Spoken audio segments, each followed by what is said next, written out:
क्या हमारे देश के अंदर डेमोक्रेसी मरता जा रहा है?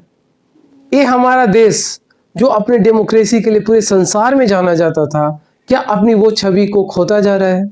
एक ऐसा प्रोटेस्ट जो नीट पेपर लीक के लिए स्टार्ट हुआ था, क्या अपने वो उसी एजेंडा के साथ आगे बढ़ता दिखाई पड़ता है? ये कुछ ऐसे चंद सवाल हैं जिसको जानने की अति आवश्यक है। ये हमारे देश के हर एक जनता को जानने का पूरा अधिकार भी है। मेरा नाम मनीष है, आप देख रहे हैं मनीष कुशवाहा स्पीक्स। एक प्रोटेस्ट जो यूएसए से कॉकरोच जनता पार्टी के द्वारा स्टार्ट किया जाता है, और अगर आज डेट की बात करें तो ये दिल्ली के जंतर मंतर पे सफलतापूर्वक चल भी रहा है। अगर इस प्रोटेस्ट की बात करें तो ये अपने विकराल रूप की ओर जाता हुआ दिखाई पड़ता है, जिसकी गूंज सत्ता के गलियारों से लेके देश के कोने कोने तक सुनाई भी पड़ता है। लेकिन यहाँ पे एक सवाल खड़ा होता है कि जो प्रोटेस्ट नीट पेपर लीक के लिए स्टार्ट किया गया था, क्या आज सीजेपी उसी एजेंडा को लेके आगे बढ़ रही है? यहाँ पे सवाल ये खड़ा होता है, जो प्रोटेस्ट नीट के बच्चों के लिए स्टार्ट किया गया था, उसको पॉलिटिसाइज तो नहीं कर दिया गया, उसको हाईजैक तो नहीं कर लिया गया? ये ऐसे चंद सवाल है जिसको सबको जानना अति आवश्यक है। अगर इस प्रोटेस्ट के पहले दिन से लेकर आज तक बात करें तो इस प्रोटेस्ट के मंच का जो उपयोग ऐसे ऐसे लोगों के द्वारा किया गया, जो ये दिखाता है, जो ये बताता है कि ये तो सिर्फ एक बहाना था, इनको अपना नाम कमाना था। इस प्रोटेस्ट पे ऐसे ऐसे लोग आए जो अपने पर्सनल एजेंडा को आगे बढ़ाने का काम भी किया। इस पे ऐसे ऐसे लोग आए जो अपने पॉलिटिकल एजेंडा को आगे बढ़ाने के लिए आगे आए। इस प्रोटेस्ट में ऐसे ऐसे लोग आए जो इस प्रोटेस्ट से उन्होंने anti national, anti Hindu, anti RSS के नारे लगवाए। तो आप बताओ कि ये फिर प्रोटेस्ट नीट का कैसे रह गया, और ये इसका नीट से लेना देना भी क्या है? इस प्रोटेस्ट के मंच पे ऐसे लोग आए जो ये दिखाता है कि इस प्रोटेस्ट को पूरी तरह हाईजैक कर लिया गया है। इसमें कुछ चंद ऐसे नाम है जिसको सुनने के बाद लोगों को बहुत आश्चर्य भी होगा। इसमें एक नाम है अरुंधति रॉय। सीजेपी के द्वारा ऐसे लोगों को बुलाया गया जिनका काम था एंटी नेशन बातें करना। अरुंधति रॉय वही लेडीज है जो हमेशा कहा कि Kashmir is not part of India. Arundhati Roy वही लेडीज हैं जिन्होंने कहा कि कश्मीर हमारे देश का पार्ट नहीं है। इन्होंने कई बार एंटी नेशनल स्लोगन भी लगवाए। इन्होंने यासीन मलिक के साथ कई बार अपने स्टेज भी शेयर किए। जो ऐसी लेडी जो हमारे हमेशा एंटी नेशन बातें करती हो, वो हमारे इस प्रोटेस्ट से उसका क्या लेना देना था? उसके नीट के बच्चों से क्या लेना देना था? ये सवाल पूरे देश को जानना भी है और जानना चाहिए भी। इसमें एक कॉमेडियन आते हैं कुणाल कामरा, जो आए दिन उनका पास्ट उठाओगे तो देखोगे कि वो हमेशा हिंदू के देवी देवताओं का मजाक उड़ाया गया। उनको बुलाया जाता है सीजेपी के द्वारा इस प्रोटेस्ट में अपने भीड़ को एकत्रित करने के लिए। वो आते ही हिंदू के देवी देवताओं पे अटैक करना स्टार्ट कर देते हैं, मजाक उड़ाना स्टार्ट कर देते हैं। और इसके जो फाउंडर होते हैं सीजेपी, उसके स्पोक पर्सन, उनके लोग सब और तालियां बजाते हैं और उनका हौसला अफजाई भी करते हैं। अब मुझसे उनसे ये सवाल करना है कि जब ये पूरा नीट का जो सवाल था, नीट के बच्चों के लिए था, तो इन अरुंधति रॉय, कुणाल कामरा जैसे लोगों का यहाँ पे क्या काम था? आपके भीड़ से एंटी नेशनल, आपके एंटी हिंदू, एंटी आरएस के नारे क्यों लगाए गए? क्योंकि ये जैसा कहा गया कि ये पूरा जो इनका प्रोटेस्ट था वो नीट के चारों तरफ था। लेकिन जब इसको समय के साथ और बढ़ता गया तो ऐसे ऐसे लोग आए जो अपने कहने के लिए आए कि 370 इसको क्यों वहां से हटाया गया, इसको फिर से रिस्टोर करना चाहिए। ये जब ये नीट का पूरा मंच सजाया गया था, आप नीट के बच्चों के लिए आवाज उठाना था, तो इसमें 370 का क्या काम था? ये सवाल बहुत बड़ा है। लगता है कि बहुत छोटा है, लेकिन ये सवाल बहुत बड़ा है, क्योंकि यहाँ पे लोगों ने अपने हर एक मांगों को रखा एक्सेप्ट नीट के लिए। वो जो भी लोग आए अपनी बातें किए। किसी ने कहा कि 370 को फिर से रिस्टोर कर देना चाहिए, कोई यहाँ पे आके एंटी नेशन के नारे लगवाया, कोई कहा कि अल्लाह का नाम रहेगा, लेकिन किसी ने भी नीट की बातें वहाँ पे आके नहीं कहा। जैसे आपको हम एक बात बताते चले कि यहाँ किसके जो फाउंडर है अभिजीत दिपके, इनके अगर आप पास्ट के ट्वीट उठाओगे तो आपको पता चलेगा कि जब 370 जब हटा था हमारे देश से, तो इन्होंने पूछा था हमारे सरकार के गवर्नमेंट से कि 370 को क्यों हटाया गया। ये बोला उन्होंने कि पाकिस्तान की सुप्रीम कोर्ट इसको देख रही है। तो आप बताओ कि ऐसे लोगों को हम लोग सपोर्ट कैसे कर सकते हैं? और अगर ये कह रहे हैं कि हम नीट के लिए प्रोटेस्ट करवा रहे हैं, तो हम कैसे माने कि इसमें आपका पर्सनल एजेंडा, आपका पॉलिटिकल एजेंडा शामिल नहीं है? इसके स्पोक पर्सन सौरभ दास, अगर आप इनका पास्ट खंगालोगे तो आपको पता चलेगा कि हमेशा ये भारत के टुकड़े टुकड़े गैंग के साथ इन्होंने सपोर्ट किया है। शर्जील इमाम, ये सब लोगों के साथ इनका फोटो है। अब तो फिर मैं कैसे आपको सपोर्ट करूं, कैसे मानूं कि आप हमें यहाँ पे आके आप नीट के बच्चों के लिए आगे बढ़ रहे हो। आज तक तो आपके सारे चीज ऐसे उदाहरण है जो दिखाता है, दर्शाता है, ये परिभाषित करता है कि आप ये नीट के लिए मात्र एक आप एजेंडा अपने पर्सनल चीजों के लिए लेके आगे बढ़ रहे हो। आपके प्रोटेस्ट से, आपके भीड़ से एंटी नेशनल, एंटी आरएसएस नारे कैसे लगाए गए। यहाँ पे धीरे धीरे करके बहुत सारे ऐसे पॉलिटिशियन आने लगे जिसको दूर दूर तक नीट का कोई मतलब नहीं था।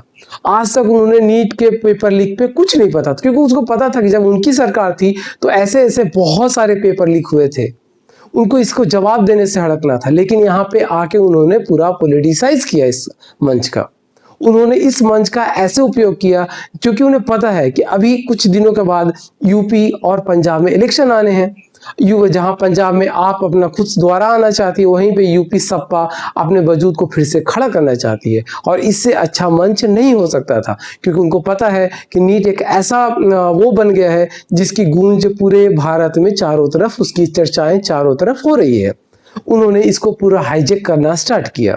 इसमें जो सबसे सफलता पाई उसने पाया आप पार्टी ने, क्योंकि आप जो है वो सीजेपी का पेरेंट्स कंपनी है। इसके जो केजरीवाल मुखिया हैं उन्होंने यहाँ पे आके ऐसे ऐसे भाषण दिए जो दिखाता है कि उन्होंने ऐसे ऐसे चीज़ों को उकसाया जिससे कि ये पूरा दर्शाता है कि उनका यहाँ पे काम आके अपने काम को आगे बढ़ाना था। उन्होंने जो मंच का उपयोग आने वाले चुनाव के लिए किया।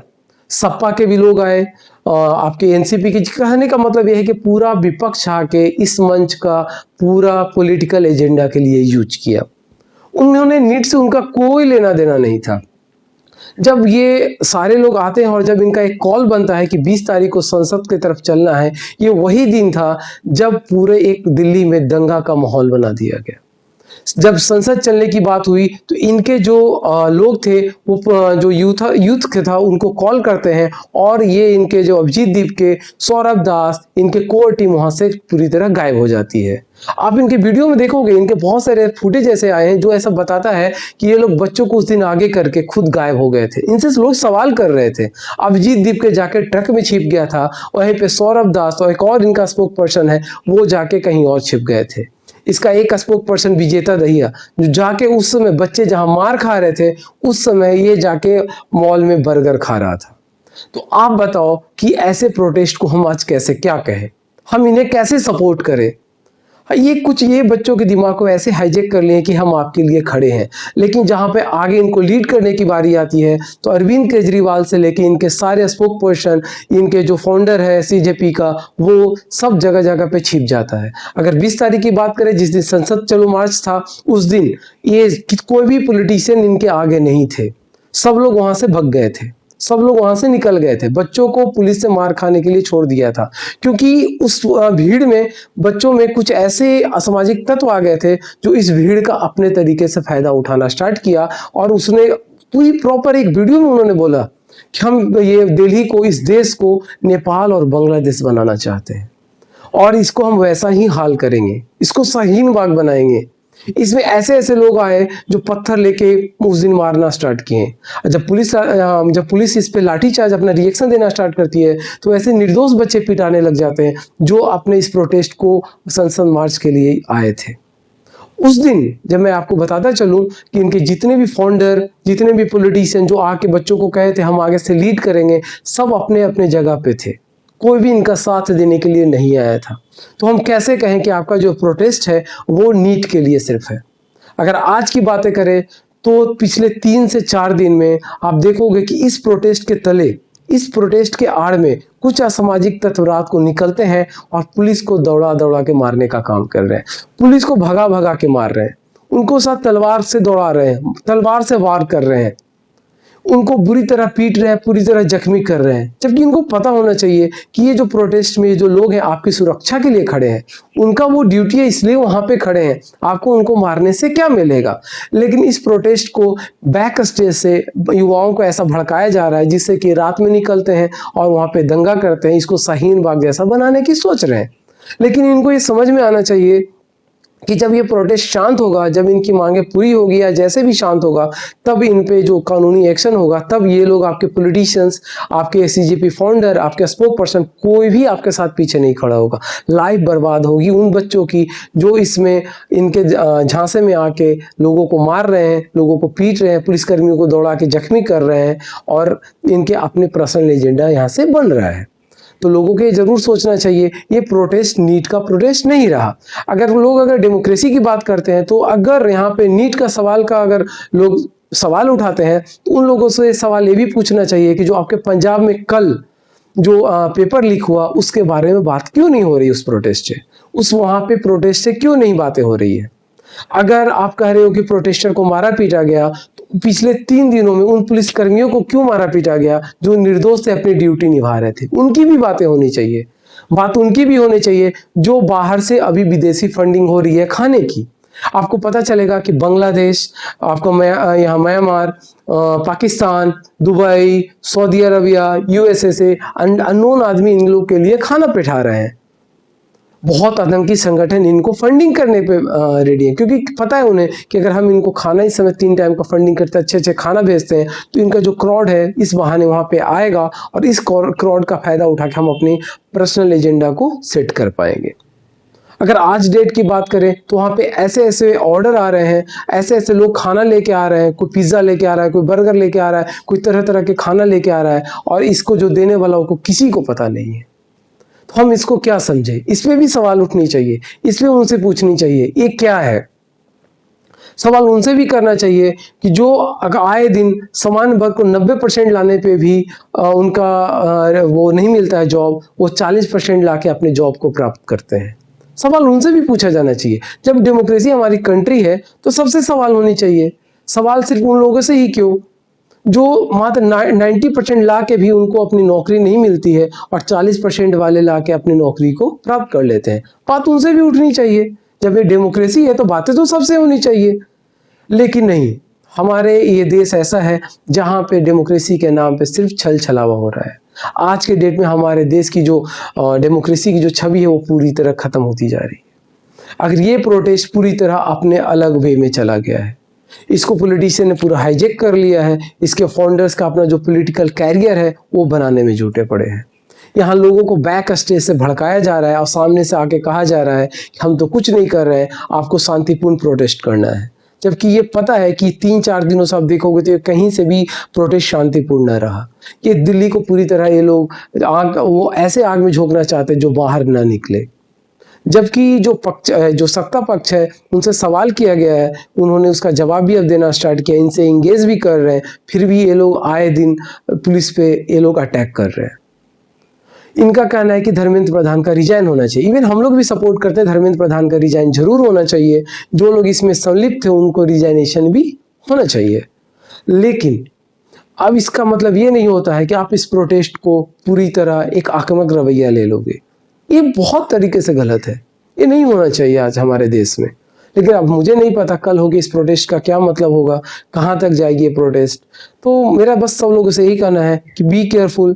अगर आप इस प्रोटेस्ट को ज्वाइन करते हो, सीजेपी का कोई काम उठाते हो, तो बी केयरफुल, क्योंकि कल होके अगर कोई दिक्कत होगी तो ये लोग कोई आपको बचाने नहीं आ रहे, ना ये आपके अरविंद केजरीवाल, ना सीजेपी के अभिजीत दीपके। So just be careful. थोड़ा ध्यान रखिए अपना, और खुश रहिए, मस्त रहिए। जय हिंद।